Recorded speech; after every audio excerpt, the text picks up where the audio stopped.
nó bé bỏ mà nó bé chị on nó là thì bé lá mì cà ri tua nó chỗ chị on á thì ta thấy nó là sai bé nè không chịu lòi gì baกดติดตามยังกดไลค์ด้วยกูนะ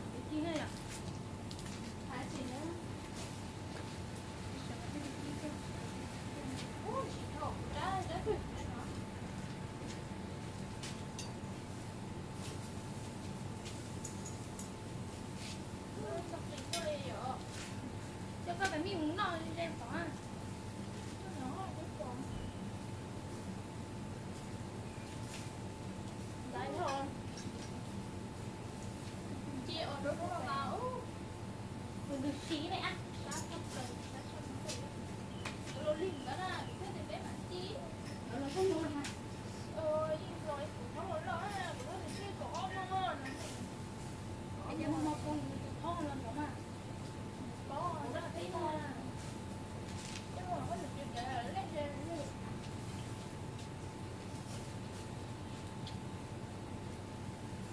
cá hay nó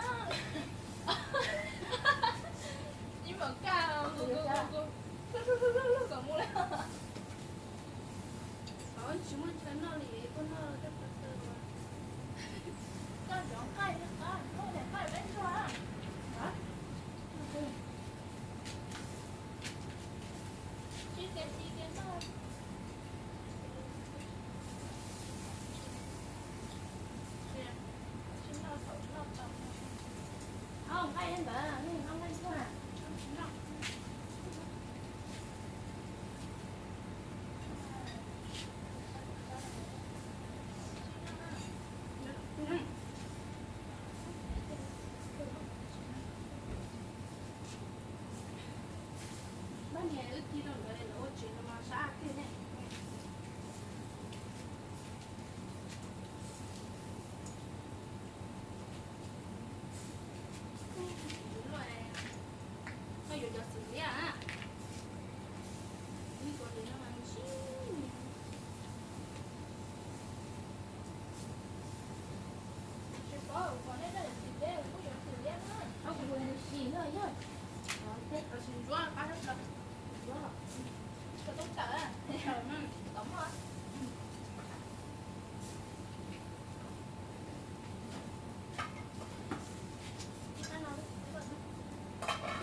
rồi ạ.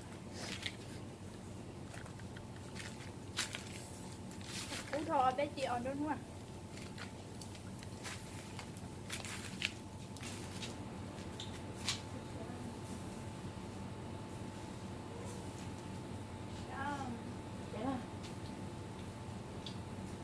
Nhiều có mà tiện á.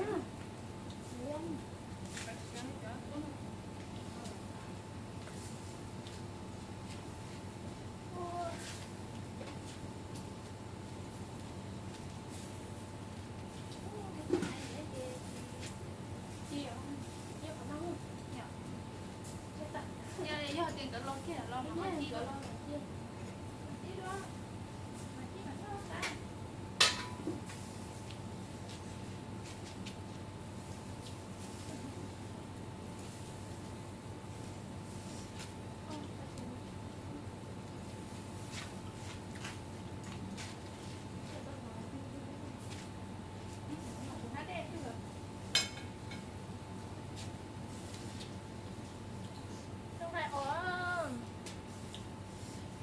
Anh trai khẩu vị lên bé chúng tôi nấu lắm đó nó được giống yeah khẩu vị thịt nấu thế nó khẩu vị nâng đồ lắm cái khẩu vị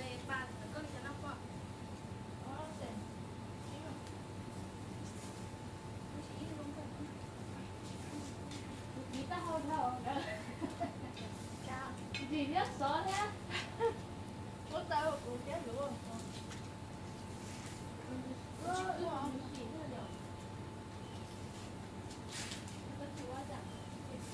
Chị đi. Em cứ tự nhiên cứ chị quá. Chủ đó. Cha là nó nó.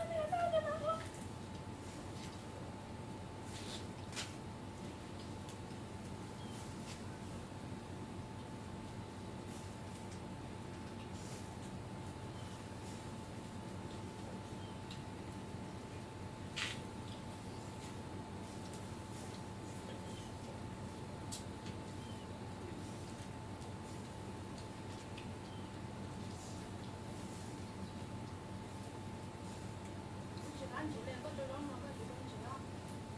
Đây chỉ có gì? Mình chỉ không mình chỉ cả nó cái gì nó là chẳng có nó chua rồi. Anh lên luôn nhé.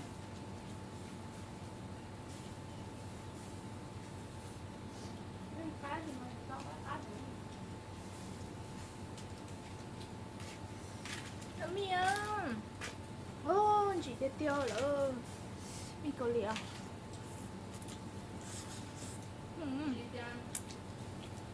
Cái thì bên nhà này còn nó thì để bắt cá nó chỉ bắt cá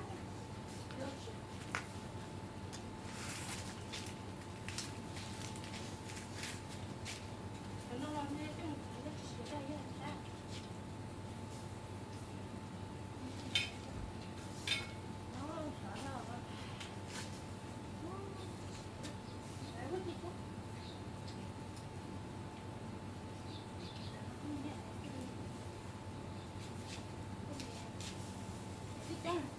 Nhưng mà cho một lại mới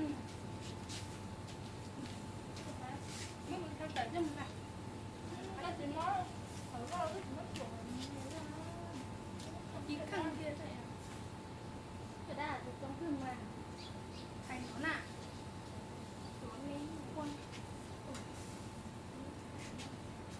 cho con bốc cái con tăng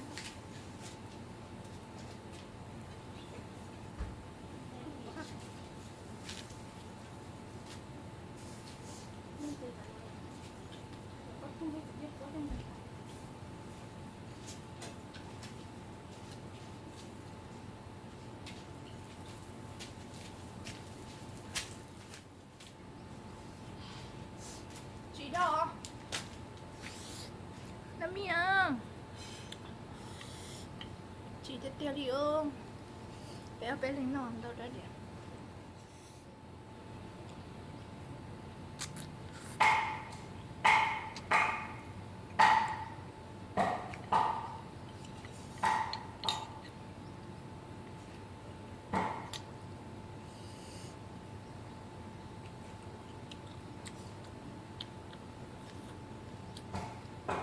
오늘 쉬서 저 서요.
진짜